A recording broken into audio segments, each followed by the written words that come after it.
केलं, पण आपण देखील एकेकाळी सरकारचा भाग होतात। सरकार असताना आंदोलन केलं ना।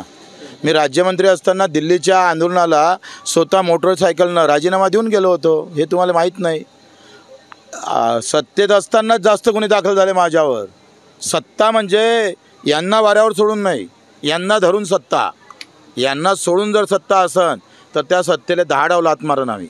पण आता जे काही तुम्ही दिव्यांगांच्या मागण्या जे सरकारसमोर मांडत आहात, जेव्हा तुम्ही दिव्यांग मंत्रालयाचे अध्यक्ष होते तेव्हा ह्या मागण्या पूर्ण करता आल्या असत्या ना? अरे राजा, तू इतना छुटला दबाव बच्चों के ऊपर नहीं गिर सकता किसी का, हमारा दबाव होगा किसी पर, आमच्यावर नाही दबाव पडत कोणाचा। सामान्य माणसाचा दबाव होऊ शकतो आमच्यावर, ह्या सत्तेतल्या किड्या माकोड्याचा दबाव आमच्यावर येत नाही, लक्षात घे। त्या सत्तेमध्ये एकटाच आमदार, म्हणजे 154 मध्ये एकट्या आमदाराच्या मतानं सगळं होणार का? तिथं माझ्याजवळ ताकद लागन। माझ्या एका मतानं जेव्हा सरकार पळन तेव्हा सरकारला जिथं लागन तिथं आम्ही झुकवालेलो।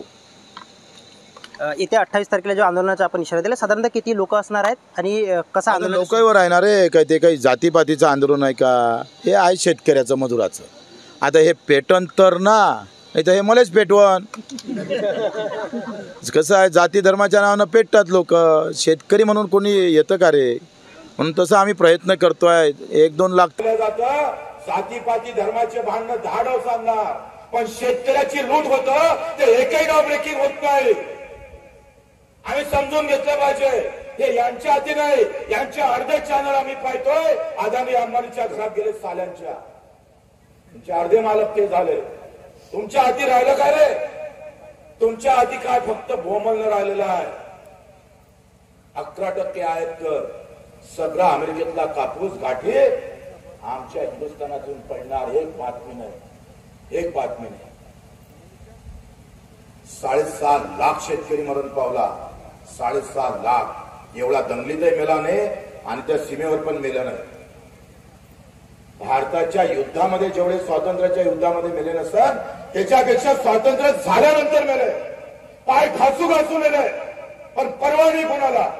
तो सचिन जाधव, आम्ही तो परभणीचा, त्याच्या घरी जेव्हा आम्ही गेलोय ते सोयाबीन 3400 रुपयात विकावं लागले, 3400 रुपयात। 5000 रुपये आम्ही पाहतोय, आमच्या सोयाबीनचे भाव जाहीर झाले होते। खरेदी केंद्रात 5000 रुपयाने घ्यायला पाहिजे होते, पण पैसा भेटत नाही 1-1 वर्ष। त्यानं व्यापाऱ्याला विकले आणि व्यापाऱ्यानं अर्धे पैसे दिले नाही, तो तक्रार करायला गेला, व्यापाऱ्यानं फोन केला, ठाणेदार त्याच्या बाजूने उभा राहिला पैसों के साथ। या पैसा और सत्ते का खेल है, तुम्हारा कहीं गेम नहीं लग सकता। येता येता चीड मनात आली, संताप होता, पॉयझनची बॉटल घेतली, सचिन जाधव आत्महत्या करून रस्त्यात गेला। त्याची बायको 7 महिन्याची गर्भवती होती, 7 महिन्याची। तो टाळ्या वाजवायचा विषय नाही, आराम नालाय का मला थोबाडते। 7 महिन्याची गर्भवती होती, 7 महिन्याच्या गर्भवतीनं आमच्या बहिणीनं आत्महत्या केली। पोटात 7 महिन्याचं बाळ होतं। मी गावात भेटायला